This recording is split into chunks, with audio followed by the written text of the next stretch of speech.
کہ کیا قرآن مجید اس کام کے لیے نازل ہوا تھا؟ کیا یہ حسن قرات کے مقابلے اور قرات کی محفلیں اور یہ سونے کے تار سے لکھا ہوا قرآن جو محض دیکھنے کی چیز ہے، ظاہر بات ہے کہ پڑھنے کا سوال پیدا نہیں ہے۔ تو اس وقت ذہن منتقل ہوا کہ قرآن مجید کے ضمن میں ہمارے اصل فرائض کیا ہیں، اصل ذمہ داریاں کیا ہیں۔ چنانچہ میں نے جنوری 1968 میں 2 تقریریں کی جامع مسجد خضرہ سلمہ آباد لاہور میں، جن میں اس موضوع پر میں نے خطاب کی۔ بعد میں یہ تقریریں اور مقامات پر بھی ہوئی، پھر یہ پمفلٹ کی شکل میں شائع ہوئی۔ 3-3.5 لاکھ کی تعداد میں اب تک وہ کتابچہ شائع ہوئی، اردو میں، اس کے علاوہ انگریزی میں، عربی میں، فارسی میں، سندھی میں، ملائے زبان میں، ملائیشیا کے۔ تو یہ اللہ تعالیٰ کی طرف سے اس کتابچے کو بہت شرف قبول حاصل۔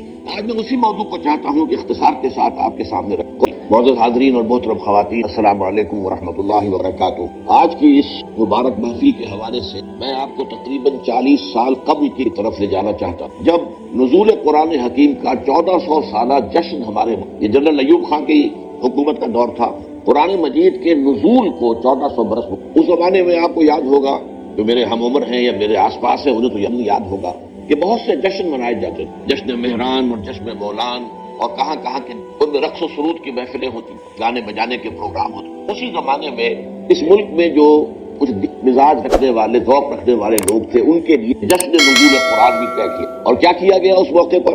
قرات کانفرنس کی گئی، سونے کے تار سے قرآن مجید لکھوایا گیا، جو آج بھی ہمارے ہاں فیصل چوک میں موجود ہے، کئی من غزل۔ اس وقت مجھے یہ احساس ہوا، میں ابھی لاہور منتقل ہوا ہی تھا اپنی دعوت تبلیغ کا آغاز کرنے، کہ کیا قرآن مجید اس کام کے لیے نازل ہوا تھا؟ کیا یہ حسن قرات کے مقابلے اور قرات کی محفلیں اور یہ سونے کے تار سے لکھا ہوا قرآن جو محض دیکھنے کی چیز ہے، ظاہر بات ہے کہ پڑھنے کا تو سوال پیدا نہیں ہو۔ تو اس وقت ذہن منتقل ہوا کہ قرآن مجید کے ضمن میں ہمارے اصل فرائض کیا ہیں، اصل ذمہ داریاں کیا ہیں۔ چنانچہ میں نے جنوری 1968 میں 2 تقریریں کی جامع مسجد خضرہ سلمہ آباد لاہور میں، جن میں اس موضوع پر میں نے خطاب کی۔ بعد میں یہ تقریریں اور مقامات پر بھی ہوئی، پھر یہ پمفلٹ کی شکل میں شائع ہوئی۔ 3-3.5 لاکھ کی تعداد میں اب تک وہ کتابچہ شائع ہوئی، اردو میں، اس کے علاوہ انگریزی میں، عربی میں، فارسی میں، سندھی میں، ملائے زبان میں، ملائیشیا کے۔ تو یہ اللہ تعالیٰ کی طرف سے اس کتابچے کو بہت شرف قبول حاصل۔ آج میں اسی موضوع کو چاہتا ہوں کہ اختصار کے ساتھ آپ کے سامنے رکھوں۔ قرآن مجید کے ہم پر جو حقوق ہیں، پہلے سادہ ترین الفاظ میں سمجھ لیجئے، اصطلاحات جو ہے ثقیل ہوتی ہیں، بعد میں آ جائے۔ پہلا حق یہ ہے کہ ہم اسے مانیں جیسے کہ ماننے کا حق ہے۔ دوسرا حق کیا ہے؟ اسے پڑھیں جیسے کہ پڑھنے کا حق ہے۔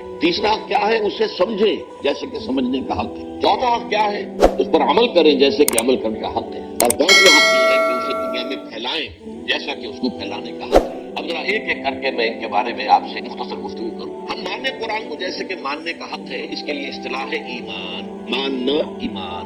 لیکن اس ایمان کے 2 درجے، ایک ہے ایمان باللسان، تصدیق باللسان، اقرار باللسان، ایک ہے تصدیق بالقلب، دل میں یقین کی کیفیت پیدا۔ اب ظاہر بات ہے کہ ہم زبان سے مانتے ہیں کہ قرآن اللہ کا کلام ہے، جو اللہ صلی اللہ علیہ وسلم پر، اور یہ بعین ہی جو کا تو موجود ہے، محفوظ ہے۔ یہ ماننا ہمارا، اس سے اسلام کا تقاضا پورا ہو جاتا ہے کہ ہم نے اس کو تسلیم کیا، اس کو مانا۔ یہ ایمان ہمارا قانونی ایمان اس طریقے سے پورا۔ یہ اصل ایمان اس وقت ہوگا جب دل میں یقین پیدا ہو جائے کہ یہ اللہ کا کلام۔ یہ دل میں یقین کا پیدا ہو جانا آسان کام نہیں، اور جب تک یہ پیدا نہیں ہوتا ہم قرآن کے دوسرے حقوق ادا کر ہی نہیں سکتے۔ پڑھنے میں وقت کاہے کو لگائیں گے؟ پڑھ بھی لیں گے تو سمجھنے کی ضرورت نہیں، جو آج ہمارا حال ہے۔ اول تو وہ لوگ بھی اب بہت کم رہ گئے۔ ایک زمانہ یہ تھا کہ صبح کے وقت آپ اگر مسلمانوں کے محلوں گلیوں میں چلتے تھے تو ہر گھر سے آواز آ رہی ہوتی تھی تلاوت قرآن کی۔ اب وہ دور ختم ہے۔ قرآن مجید کا پڑھنا، لیکن وہ ناظرہ صرف پڑھ لینا جو ہے وہ تو کفایت نہیں، اس کا سمجھنا، اس کے لیے محنت کرنی، مشقت کرنی۔ یہ محنت اور مشقت تو آدمی اسی وقت کرے گا جب یقین ہو جائے کہ یہ اللہ کا کلام۔ اسی لیے میں نے آپ کو یہ ابتدا میں آیات سنائی ہے، الرحمن علم القرآن، رحمان نے قرآن سکھایا۔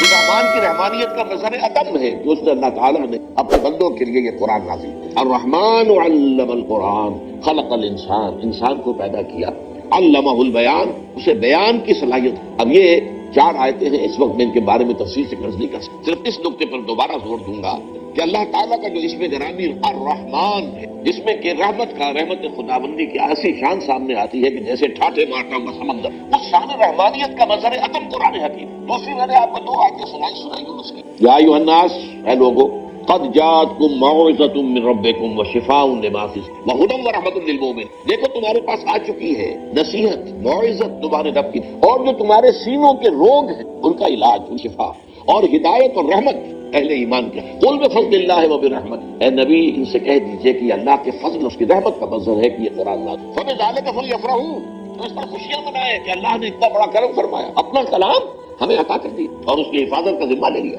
ہوا خیر مما یجمعون، یہ قرآن ان تمام چیزوں سے بہتر ہے جو لوگ جمع کرتے ہیں، مال جمع کرتے ہیں، دولت جمع کرتے ہیں، جائیداد پر یا اور مختلف بھی ہماری اس وقت کی جو بھی چیز جس پہ ہم لگے ہوئے ہیں، ہم عدل لگے ہیں، دن رات لگے۔ اگر ہم جان لیں اس قرآن کی عظمت کیا ہے تو ہمیں معلوم ہوگا کہ یہ سب سے زیادہ قیمتی، آسمان کے نیچے زمین کے اوپر اس سے زیادہ قیمتی شے کوئی۔ ہوا خیر مما یجمعون، جو کچھ یہ جمع کرتے ہیں ان سے کہیں بہتر، کہیں وقی، کہیں قیمتی شے یہ قرآن۔ لیکن یہ کیفیت ہمارے اندر کب پیدا ہوگی؟ جبکہ ہمیں یقین ہو۔ اور میں آپ کو دعوت دوں گا ایک سیلف سینسر جسے ہم کہتے ہیں، سیلف کریٹیسزم، ہم اپنے غریبانوں میں جھانک کر دیکھیں کیا واقعی ہمیں یقین ہے؟ اگر یقین ہے تو پھر اس کے ساتھ ہمارا طرز عمل کیا ہے؟ کیا ہمیں پڑھتے ہیں اسے جیسے کہ پڑھنے کا حق ہے؟ کیا سمجھتے ہیں جیسے کہ سمجھنے کا حق ہے؟ کیا اس پر عمل کرتے ہیں جیسے کہ عمل کرنے کا حق ہے؟ کیا اسے پھیلا رہے ہیں دنیا میں جیسے کہ پھیلانے کا حق ہے؟ اور اگر ہم یہ نہیں کر رہے تو اس کا صاف مطلب یہ ہے کہ ہم زبان سے تو کہہ رہے ہیں، اقرار باللسان تو اللہ کا شکر ہے کہ ہمیں حاصل ہے اور اسی کی بنیاد پر ہم مسلمان ہیں،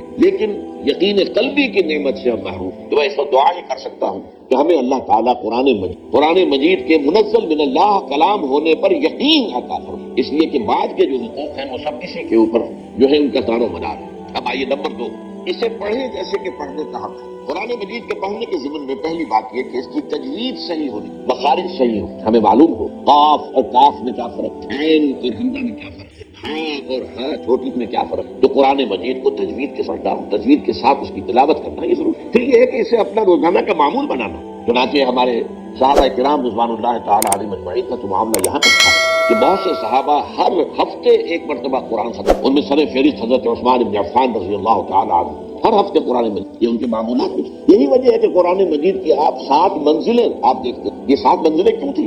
یہ 7 منزلیں اسی اعتبار سے کہ ایک منزل روزانہ کی تلاوت کر، ہر ہفتے میں قرآن مجید۔ وہ تو بعد میں جب ہمارے اندر زوال پیدا ہو گیا اور وہ ذوق یقین میں کمی آ گئی تو اس کے بعد یہ ہوا ہے کہ پھر ہر مہینے ایک مرتبہ ختم کرنے کے لیے 30 پاروں میں تقسیم، لیکن یہ 30 پاروں کا وجود دور صحابہ میں نہیں تھا، یہ بعد کی پیداوار ہے۔ دور صحابہ جو صورتیں ہیں وہ تھی اور صورتیں جو ہے وہ منزلوں میں وہ منقسم تھی۔ تو یہ 7 منزلیں اس لیے تھی کہ روزانہ ایک منزل تلاوت کر کے ہر ہفتے میں قرآن ختم۔ اسی کا ایک حق یہ بھی ہے کہ اس قرآن مجید کے پڑھنے کا بہترین وقت رات کی نماز ہے، تہجد۔ یا ایھا المزمل قم اللیل الا قلیلا نصفہ او انقص قلیلا او زد علیہ ورتل القرآن۔ اب ظاہر بات ہے کہ اس کے لیے لازم ہے کہ کچھ نہ کچھ قرآن یاد کریں، قرآن مجید کا یاد کرنا۔ تو ایک تو حفظ یہ ہے، ایک حصہ یہ ہے کہ ہم میں سے ہر ایک کو کچھ نہ کچھ قرآن یاد ہونا چاہیے اور سمجھنا چاہیے کہ جتنا قرآن مجھے یاد ہے وہی میری اصل دولت ہے۔ اور یہ قرآن پھر اللہ تعالیٰ توفیق دے تو رات کو تہجد کی نماز میں کھڑے ہو ترتیب کے انداز میں ٹھہر ٹھہر۔ تو یہ ہے قرآن مجید کے پڑھنے کا معاملہ، جو اسے پڑھا جائے جیسا کہ پڑھنے کا حق۔ تیسری بات آئیے اس کو سمجھا جائے جیسے کہ سمجھنے کا حق۔ اس کے 2 رتبے مرحلے جو بھی آپ کہیں، پہلا ہے جس کو قرآن کہتا ہے تذکر بالقرآن، قرآن سے نصیحت اخذ کر لیں، قرآن جو ہدایت دیتا ہے وہ حاصل۔ اس کے لیے قرآن مجید میں سورہ قمر میں 4 مرتبہ فرمایا گیا وَلَقَدْ يَسَّرْنَا الْقُرْآنَ لِلذِّكْرِ فَهَلْ مِن مُدَّكِرٍ۔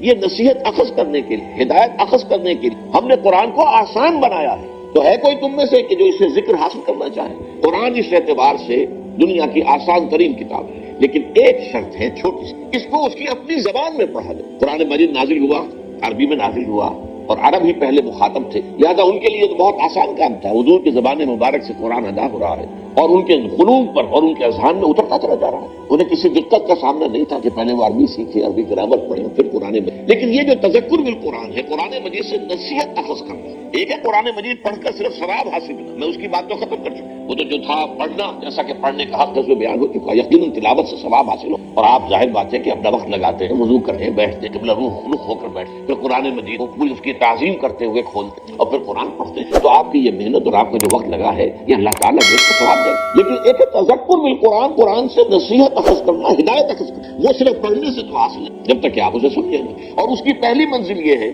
کہ آپ اتنی عربی ضرور سیکھ لیں کہ آپ قرآن مجید کو تواتر کے ساتھ پڑھتے چلے جائیں اور اس کا ذکر، اس کی ہدایت آپ کے دل اور دماغ میں ہوتا ہے۔ اس کے بغیر تذکر حاصل، ثواب حاصل ہو جائے گا، میں پھر کہیں میری بات کو آپ غلط سمجھ۔ کچھ لوگ ہیں جو کہتے ہیں کہ بغیر سمجھے پڑھنے سے کوئی ثواب بھی نہیں ہوتا، نہیں، میں اس کا قائل نہیں۔ اس کے پڑھنے سے، اس کی تلاوت، محض تلاوت سے بھی ثواب حاصل ہو، اگر تو اس میں ایک نقطہ ہے وہ میں بات میں، لیکن یہ ہے کہ اگر آپ کو اس سے کچھ اخذ کرنی، ہدایت اخذ کرنی ہے، نصیحت اخذ کرنی ہے، تو میرے نزدیک میری بات غور سے سنیں، ہر پڑھے لکھے مسلمان کا فرض ہے کہ وہ اتنی عربی کہ قرآن مجید کو اپنی آنکھ سے پڑھے۔ ترجمے سے پڑھنے میں وہ تاثیر آپ جو ہے ترجمے سے اگر پڑھیں گے تو گویا کہ آپ مترجم کی آنکھ سے پڑھ رہے ہیں۔ یہ تو اپنی آنکھ سے پڑھنا تو تبھی ہوگا جبکہ آپ عربی زبان سے واقف اور قرآن کے اور آپ کے درمیان ترجمہ حائل نہ ہو، بلکہ قرآن جسے اقبال کہتا ہے تیرے ضمیر پہ جب تک نہ ہو نزول کتاب، گرا کشاہد نازی نہ صاحب کشاف، براہ راست دل پر نازل ہونا چاہیے، اور اس کے لیے اتنی عربی لکھنا میرے فرض۔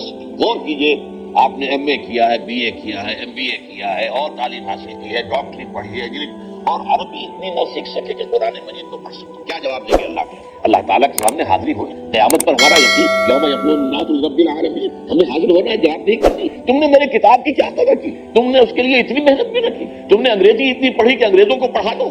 بے شمار ہندوستانی اور پاکستانی مسلمان، آپ کو معلوم ہونا چاہیے، انگلینڈ میں اسکولوں کے اندر پڑھا رہے، انگریزی پڑھا رہے، لیکن تم اتنی عربی نہ سیکھ، حالانکہ تمہاری اپنی زبان اردو جو ہے اس کا ایک جملہ آپ نہ بول سکتے ہیں، ہم لکھ سکتے ہیں جس میں عربی کا لفظ، جملہ عربی کا لفظ ہے، لفظ عربی کا لفظ ہے، تو یہ تو ہماری زبان کے اندر جو ہے رچی بسی زبان ہے، پھر اس کو تم نے نہیں سیکھی تو ہمارے کلام کی کیا قدر کی؟ اس کا جواب جو ہے آج ہی سو لیجیے، یہ گھڑی محشر کی ہے، کورسائے محشر میں ہے، پیش کر غافل عمل کوئی اگر دفتر میں ہے، اپنے آپ کو امیجن کیجئے، تصور کیجئے کہ اللہ کے ہمیں کھڑے ہیں اور وہاں سوال ہو رہا ہے کہ تم نے میری کتاب جسے میں نے اپنی رحمانیت کا مظہر قرار دیا، جس کے بارے میں کہا قل بفضل اللہ وبرحمتہ فبذلک فلیفرحوا، تم نے اس کی کیا قدر؟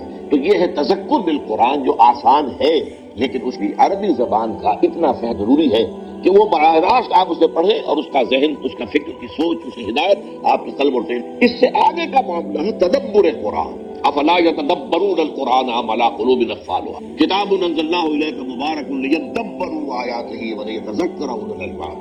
تدبر قرآن کی شرائط جو ہے وہ بڑی کڑی ہے، گہرائی میں اتر، قرآن مجید کی گہرائیوں میں غور کریں، جسے اقبال کہتا ہے کہ قرآن میں وہ تزم۔ اس کو میں ایک سادہ سی مثال سے سمجھانا کرتا ہوں۔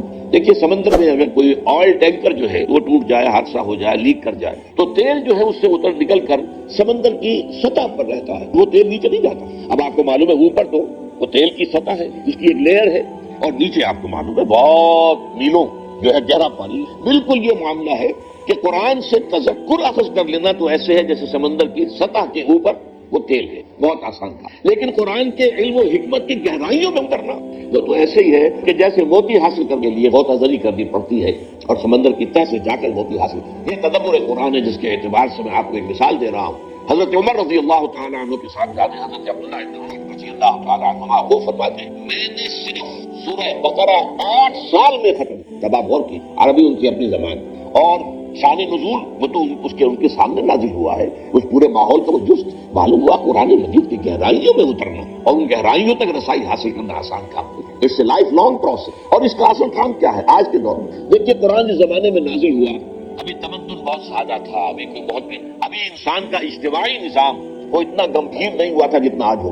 آج معاشیات کی بندیاں ہیں، آج کا بینکنگ کا نظام ہے، آج آپ کو معلوم ہے کہ اور بہت سی چیزیں ایسی ہیں، انشورنس کا معاملہ چلا رہا، یہ ساری چیزیں جو ہے یہ غور و فکر کا تقاضا کرتی ہیں۔ تو قرآن مجید نے جو اپنے دور جس وقت یہ نازل ہوا ہے اس وقت کے لیے جو ہدایت ضروری تھی وہ تو سطح پر رکھتی ہے تاکہ آسانی سے انسان حاصل۔ اس لیے کہ عرب آپ کو معلوم ہے وہ فلسفی لوگ تو تھے نہیں، ان میں تو پڑھے لکھے لوگ بھی نہ ہونے کے برابر تھے، ان کا تو لقب ہی امیین ہے، ان پڑھ لوگ۔ اس اعتبار سے قرآن میں اپنی بات سادہ رکھی، بہت آسان رکھی ہے، وَلَقَدْ يَسَّرْنَا الْقُرْآنَ لِلذِّكْرِ فَهَلْ مِن مُدَّكِرٍ۔ لیکن یہی قرآن ہے جس میں ہمیشہ کے لیے ہدایت ہے، کیا قیامت انسانوں کے لیے ہدایت ہے۔ اب دور جو آنے والے ہیں، بڑے بڑے فلسفی بھی آئیں گے، بڑے بڑے جو دانشور آئیں گے، بڑے بڑے پولیٹیکل سائنٹسٹ آئیں گے، بڑے بڑے اکانومسٹ آئیں گے، بڑے بڑے سوشولوجسٹ آئیں گے، ان کی ہدایت کا سامان کہاں؟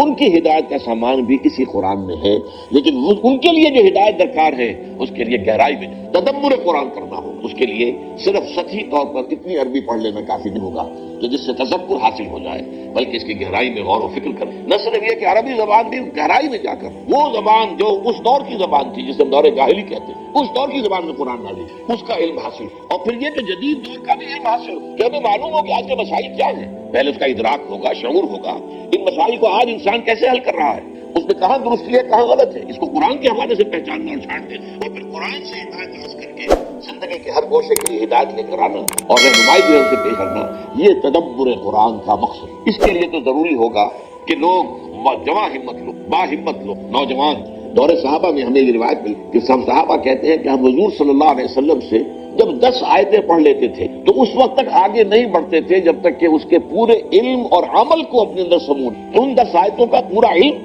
اور ان 10 آیتوں پر عمل پورا ہم اپنی شخصیت کے اندر جب تک شامل نہ کر لیں آگے نہیں بڑھتے۔ تو حفظ قرآن کا مطلب جو ہے دور نبوی میں یا دور صحابہ میں وہ صرف قرآن مجید کے متن کو یاد کر لینا، قرآن مجید کے الفاظ حافظے میں محفوظ ہو جائے، قرآن مجید کا فکر، اس کی سوچ، اس کی ہدایت وہ ذہن انسانی میں آ جائے، اور قرآن مجید کی تعلیمات انسان کی سیرت اور شخصیت اور کردار کے اندر جو ہے وہ سرایت کر جائیں، تب وہ گویا کہ حفظ قرآن کا تقاضا۔ اور اسی حوالے سے حضرت عائشہ صدیقہ رضی اللہ تعالیٰ عنہ کا بھی بہت عمدہ قول، آپ سے کہا گیا کچھ جو تابعی حضرات تھے، اب آپ سوچئے تابعی حضرات جو صحابہ کرام کو تو دیکھا ہے، انہوں نے حضور کو نہیں، ابھی جب یہ حضور کے انتقال کو 14 سال ہوئے تو کتنی حسرت ان کے دلوں میں ہوئی، کاش اگر ہم اس سے پہلے پیدا ہوئے ہو تو حضور کی صحبت سے حیات ہوتی۔ تو اب انہوں نے اسی حسرت کا ازالہ کرنے کے لیے ام المومنین حضرت عائشہ صدیقہ کے پاس حاضر یہ فرمائش کی کہ ہمیں کچھ سیرت نبی سمجھ۔ حضرت عائشہ صدیقہ ام المومنین رضی اللہ تعالیٰ عنہ نے سوال کر دیا پلٹ کر، الستم تقرؤون القرآن، کیا تم قرآن نہیں پڑھتے ہو؟ انہوں نے عرض کیا کہ ام المومنین ہم نے تو آپ سے سیرت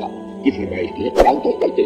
فرمایا کان خلقہ القرآن، حضور کی سیرت قرآن ہی تو تھی، قرآن مجید ہی مجسم ہو گیا تھا شخصیت محمدی صلی اللہ علیہ وسلم کی، جو قرآن مجید کی تعلیم ہے وہ آپ کی پورے رگ و ریشے کے اندر سرایت کی۔ تو اس معنی میں تدبر قرآن، اور یہی میں ذرا وہ نقطہ جو میں نے کہا کہ میں بات کروں گا، میں نے اس کتاب کے میں ابتدا میں ذرا جذباتی انداز میں ایک جملہ یہ لکھا ہوا تھا کہ بغیر سمجھے قرآن پڑھنے کا کوئی فائدہ نہیں، لیکن علامہ محمد یوسف بن نوری رحمۃ اللہ علیہ کا نام آپ نے سنا ہوگا، کراچی میں بہت بڑا مدرسہ بن نوری ٹاؤن انہی کے نام سے، یہ سن 70 کی بات ہے، 1970، آپ سے 38 برس پہلے کی بات سنیں، تو میں نے پورا رمضان مبارک جو ہے مسجد گزارا تھا، اور آخری عشرے میں مولانا بن نوری رحمۃ اللہ علیہ بھی وہاں پر وہ اعتکاف کیا۔ میں نے یہ کتاب ان کی خدمت میں پیش کیا، یہ چھپ چکا تھا اس میں نے کہا میں اسے بڑی تعداد میں شائع کرنا چاہتا ہوں، ذرا ایک نظر آپ دیکھو غلط ہی تو آپ مجھے نشاندہی فرما دیں۔ انہوں نے حالت اعتکاف میں وہ کتاب کا پڑھا، اور پھر اس کے بعد کہا کہ یہ کوئی شے نہیں آئی سوائے ایک جگہ میں نے، اب وہ اصلاح کیا ذرا سوچ، یہ بڑے لوگوں کی بڑی بات ہے، میں نے جہاں یہ لکھا تھا کہ جو شخص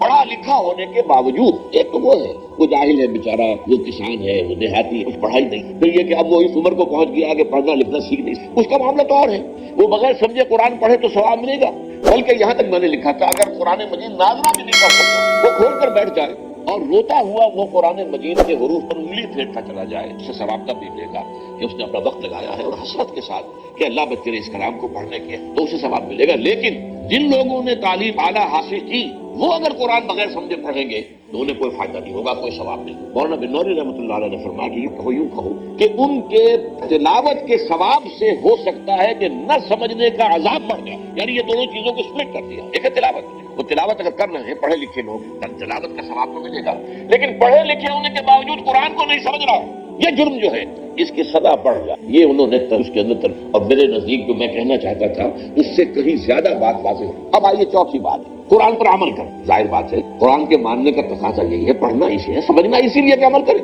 اگر عمل نہیں کریں گے تو گویا کہ قرآن پر ہمارا کوئی بات نہیں۔ حضور کی حدیث سنا دیتا ہوں آپ کو، ما آمن بالقرآن من استحل محارمہ، جس شخص نے قرآن کی حرام کردہ کسی شے کو اپنے لیے حلال ٹھہرا لیا اس کا قرآن پر کوئی ایمان، بالکل واضح بات ہے، منطقی بات ہے، 2 اور 2 4 کی طرح کی بات ہے، قرآن کو اللہ کے کلام مانتے ہو اور پھر اس کے حکم پر نہیں چلتے، یا یہ کہ ایک اور شکل بھی ہے، اس کے بعد احکام کو مانتے ہو بعض کو نہیں مانتے، نمازیں تو پڑھتے ہو اور تم حج بھی کراتے ہو، عمرے بھی کراتے ہو، سودی کاروبار نہیں چھوڑتے، یہ تمہارا طرز عمل جو ہے اس کو سورہ بقرہ میں فرمایا گیا، افتؤمنون ببعض الکتاب وتکفرون ببعض، نماز کا حکم بھی ہماری کتاب کا، ہمارے قرآن کا ہے، اور سود کی حرمت جو ہے وہ بھی ہماری کتاب میں، ہمارے قرآن میں ہے، تو کیا تم ایک حصے کو مانتے اور ایک کو نہیں مانتے؟ فما جزاء من يفعل ذلك منكم الا خزي في الحياة الدنيا ويوم القيامة يردون الى اشد العذاب وما الله بغافل عما تعملون۔ اس آیت کا ترجمہ کرتے ہوئے لرزہ طاری ہو، تو جو کوئی بھی تم میں سے یہ حرکت کرے گا کہ ایک حصے کو مانا ایک کو نہیں مانا، ایک پر عمل ہے اور ایک کو پاؤں تلے رون دیا ہے، اس کی سوا کوئی سزا نہیں ہے کہ دنیا میں ذلیل و خوار کر دیے جائے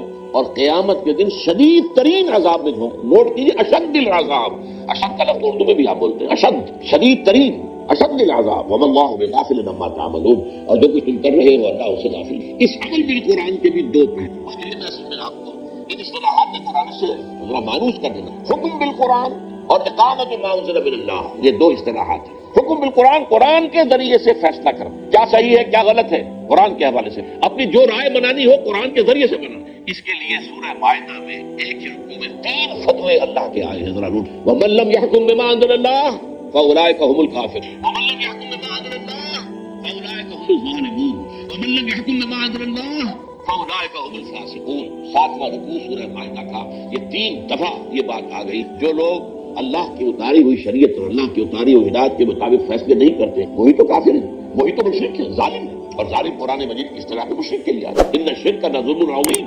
اور وہی تو فاسق، وہ تو اللہ کے باغی. اب کس اعتبار سے غور کی آج امت مسلمہ اللہ کی نگاہوں میں کیا ہے؟ ابھی میں نے جو آیت آپ کو سنائی تھی سورہ بقرہ کی کہ ہم دنیا میں ذلیل و خوار کرتے تھے، تو آج دنیا میں ذلیل و خوار ہم ہے کہ نہیں؟ آج کیا ہے؟ آج عزت ہمارے پاس ہے یا امریکہ کے پاس ہے؟ آج کس کا غلغلہ ہے؟ کس کے پاس طاقت ہے؟ ہم تو آپ کو معلوم ہے دنیا کے اندر جو اس وقت وہ سمجھے جاتے ہیں کہ بہت ہی کمزور قوم، بہت ہی ذلیل قوم، جو لوگ جو ہے اپنے معاملات دوستوں نہیں چلا سکتے. اور آج ہمارا حال کیا ہے؟ سارے وسائل پر دوسروں کا قبضہ ہے اور ہماری پالیسیاں جو ہے باہر بنتی، یہ ہمارا حال ہے. اور اس جگہ جو میں نے ابھی عرض کیا ہے کہ یہ فتوے من لم يحكم بما انزل الله فاولئك هم الفاسقون اولئك هم الكافرون اولئك هم الظالمون. آج اس کے اوپر آپ دیکھ کتنے ممالک ہیں جس میں کہ قرآن مجید کی شریعت نافذ. آپ کو معلوم ہے کہ یہ پوری دنیا میں کچھ جزوی طور پر کچھ احکام، کچھ قرآنی سزائیں سعودی عرب میں نافذ، کچھ احکام وہ ایران کے اندر نافذ. باقی تو یہ کہ پوری دنیا میں مسلمان جو ہے 1.5 ارب سے زیادہ مسلمان وہ ان فتووں کی زد میں ہے کہ ومن لم يحكم بما انزل الله فاولئك هم الكافرون ومن لم يحكم بما انزل الله فاولئك هم الظالمون ومن لم يحكم بما انزل الله فاولئك هم الفاسقون. یہ ہماری حالت. دوسری اصطلاح جو ہے وہ ہے اقامت ما انزل من. ایک تو ہے احکام جو دیے گئے، یوں کرو، چور کا ہاتھ کاٹو، زانی اگر شادی شدہ ہے جو سنت رسول سے ثابت ہے کہ اسے رجم کرو، غیر شادی شدہ ہے تو اس کو 100 کوڑے لگاؤ، وغیرہ وغیرہ احکام. نماز پڑھو، روزہ رکھو، زکوٰۃ ادا کرو. ایک ہے پورا نظام. وہ جو میں نے کہا تھا کہ آج کی دنیا میں اجتماعی نظام کتنا پیچیدہ ہو چکا ہے اور اس اجتماعی نظام کی گرفت کتنی ہو چکی ہے. افراد کی آزادی تو بڑی محدود ہو کر رہ گئی. پورا ایک نظام ہوتا ہے، اب وہ نظام ہی کے تحت طے ہوتا ہے کہ تعلیم کا نظام کیا ہوگا. آپ کیا کریں گے؟ اپنے بچوں کو جو ہے کسی غار میں تو نہیں رکھ سکتے، آپ انہیں مدرسوں میں بھیجیں گے اور مدرسوں میں کیا پڑھایا جائے گا وہ وہاں کیا ہوگا، اوپر نظام، وہ نظام بنے گا. اس کے لیے امریکہ سے ہدایات آئیں گی. تو نظام کا معاملہ ہے. نظام اب دولت کا نظام جو ہے وہ صحیح نہیں ہے تو کیا نتیجہ نکلتا کہ ایک طرف پاورٹی لائن سے نیچے لوگ اور ایک طرف جن کے پاس دولت کے اخبار.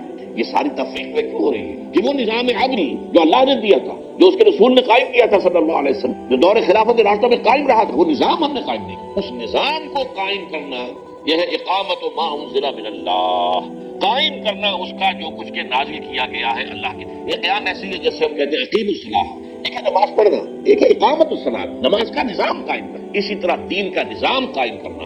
ہمارا سیاسی نظام جو کتابیں ہو، ہمارا معاشی نظام کی کتابیں ہو، ہمارا سماجی نظام جس کے بقیے ادھیڑنے پر آج مغرب تلا ہوا ہے اور این جی اوز کو جو بلین ڈالر دیے جا رہے ہیں کہ شرم و حیا کا معاملہ جو ہے ابھی اس مسلمان قوم کے اندر عصمت و عفت کے کچھ نظریات ہیں، کچھ تصورات ہیں، کچھ شرم و حیا کی کچھ اقدار ہیں، کچھ خاندانی نظام کا کوئی نہ کوئی نقشہ قاعدہ ختم کرو ان سب، تاکہ جیسے ہم ہو گئے ویسے یہ بھی بن جائے، جیسے ہمارا خاندانی نظام ختم ہو، جیسے ہمارے ہاں اب عصمت و عفت نامی کوئی شے نہیں. زنا تو وہاں کوئی جرم ہے ہی نہیں، سرے سے جرم نہیں. عورت کی آزادی، یہ گویا کہ ویمن لیو، عورت کو آزادی ہونی چاہیے کہ وہ اپنا جسم بیچے.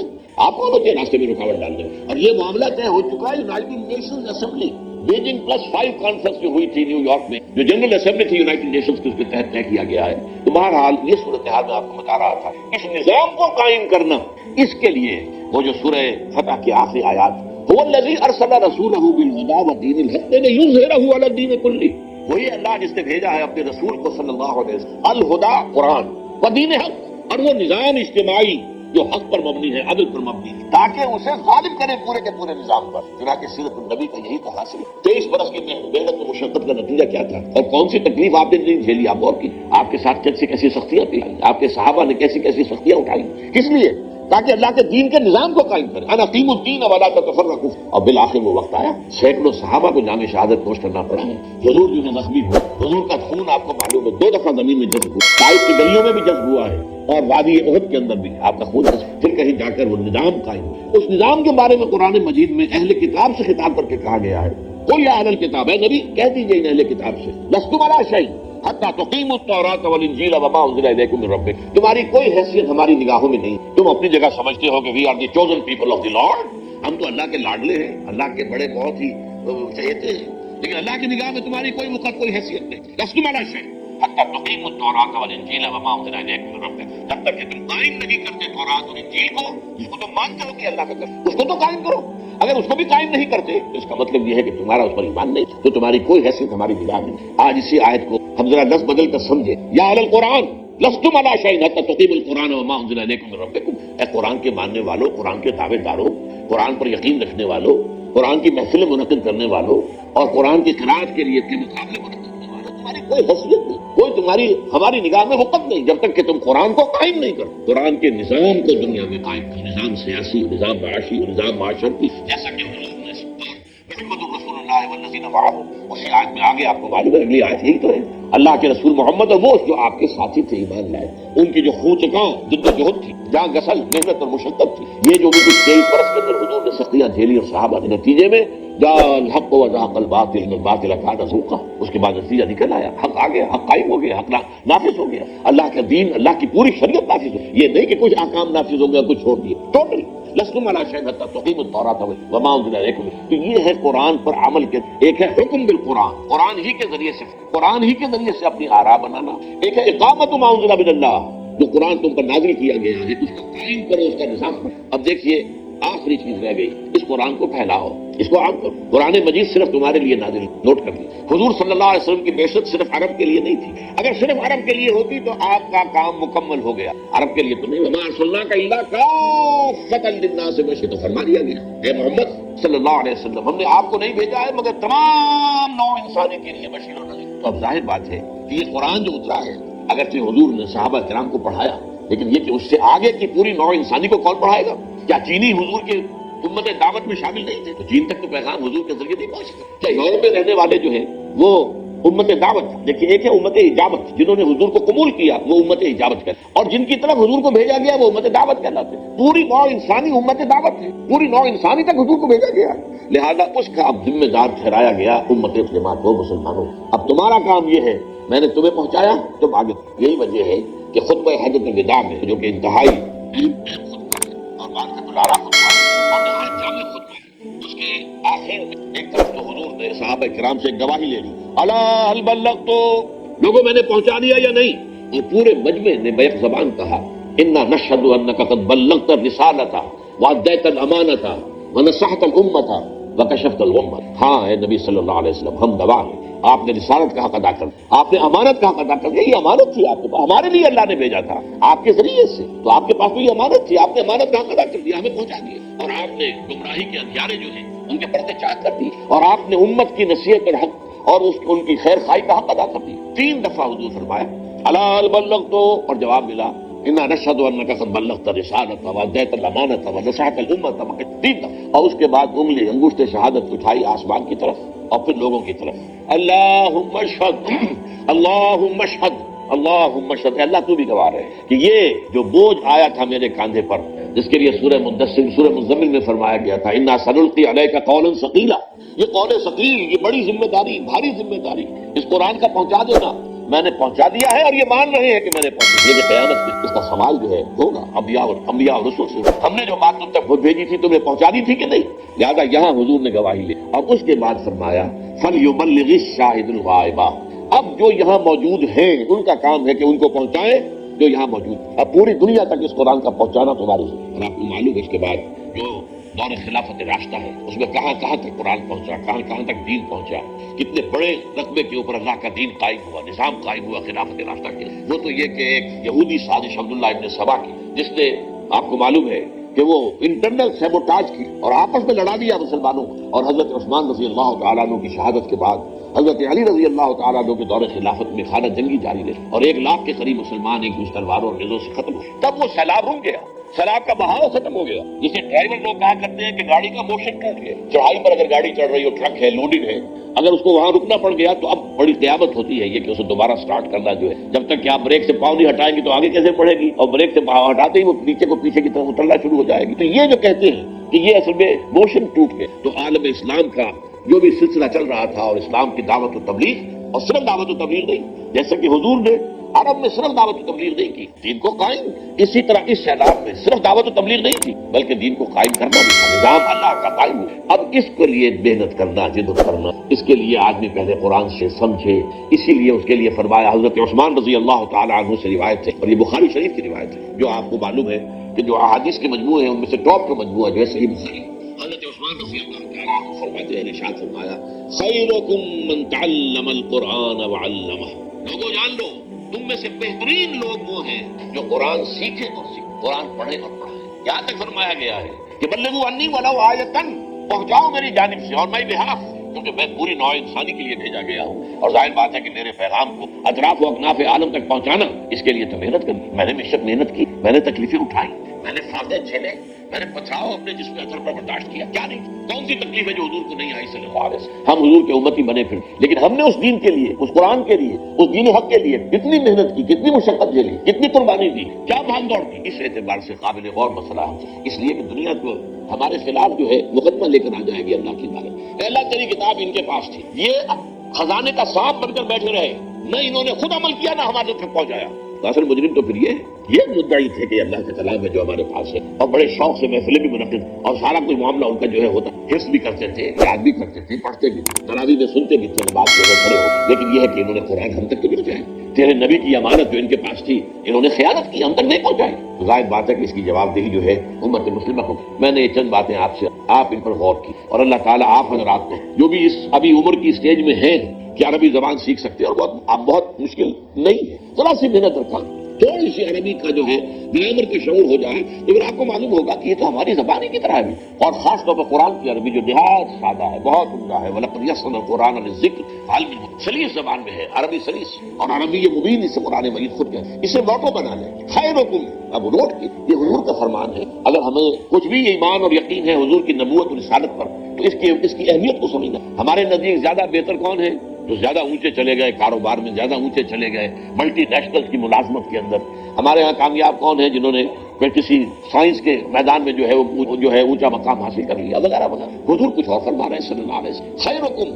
اور یہ سپرلیٹو ڈگری ہے خیرکم. یہاں پر آپ کو معلوم انگریزی میں کمپیریٹو ڈگری ہوتی ہے، superlative degree, good, better, best.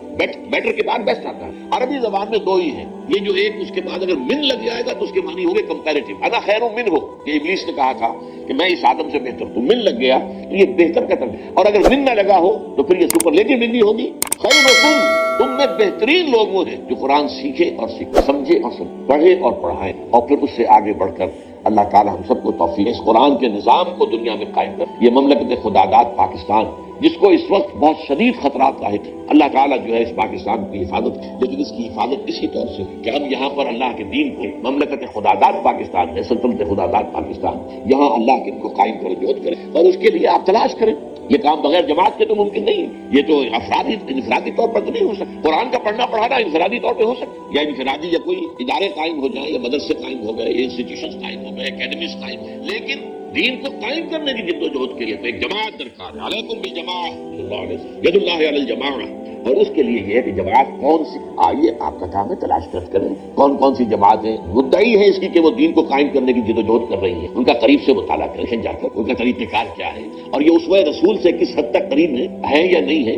اس کے لیے یہ کہ یہ سارا مشاہدہ اور یہ محنت اور یہ تلاش اور یہ ریسرچ بھی جو آپ کریں گے، یہ بھی جہاد فی سبیل اللہ کے ذمہ سے ارادہ آپ کا یہ ہوگا کہ میں جس جماعت کے اوپر میں دل ٹھک جائے گا اس میں شامل ہوں، اس جد و جہد میں عمل حصہ. میں انہی باتوں پر اکتفا کرتا ہوں، اور پھر آخر میں آپ حضرات کا بھی شکریہ ادا کرتا ہوں کہ آپ حضرات نے کے ساتھ میں میری تلخ نوائی کو بھی گوارا کی، لیکن آپ کو اس نوائی کے پیچھے خلوص بنائے گا. میں جو اگر آپ کے لیے سخت الفاظ بھی استعمال کی تو اس لیے کیے کہ آپ جائزہ لیں، اپنا غریبانوں میں جھانک، ہم کہاں کھڑے ہیں، اور ہم اپنا تصور کریں کہ آج ہی ہو سکتا ہے کہ موت واقع ہو. کیا ہم میں سے کس کی موت سے پہلے لڑ رہی ہے، کیا پتا یہاں سے نکلے اور حادثہ ہو، اور اس کے بعد جو ہے ہمارا معاملہ وہ خطر زندگی کا خطر. اور جیسا کہ قرآن میں حدیث میں آیا ہے جو مر گیا اس کی قیامت تو ہو گئی، اس لیے کہ اب عمل کا دروازہ تو بند ہو گیا. اب تو حساب کتاب کا معاملہ ہوگا. جیسے کہ امتحان میں کہا جاتا ہے اسٹاپ رائٹنگ، وہ 3 گھنٹے ختم ہو گئے. یہ ہمارے 3 گھنٹے کسی بھی وقت ختم ہو سکتے. اس سے پہلے اپنا جائزہ لے لیں. حاسبوا انفسکم، پھر کر لیں تو اپنا محاسبہ خود کا سوچو کہ ہم کر رہے ہیں. اور خاص طور پر آج کی جو محفل قرآن مجید کے حوالے سے، کہ قرآن کے حوالے سے میں کہاں کھڑا ہوں، میں کیا کہوں گا اللہ تعالیٰ کے یہاں کہا کہ تم نے PhD بھی کر لی، لیکن تم نے عربی اتنی نصیح کتاب دی. اللہ تعالیٰ ہم سب کو توفیق دے. اللہ تعالیٰ ہم سب کو آخرت فرفور کرے. اقول قولی ھذا واستغفر اللہ لی ولکم ولسائر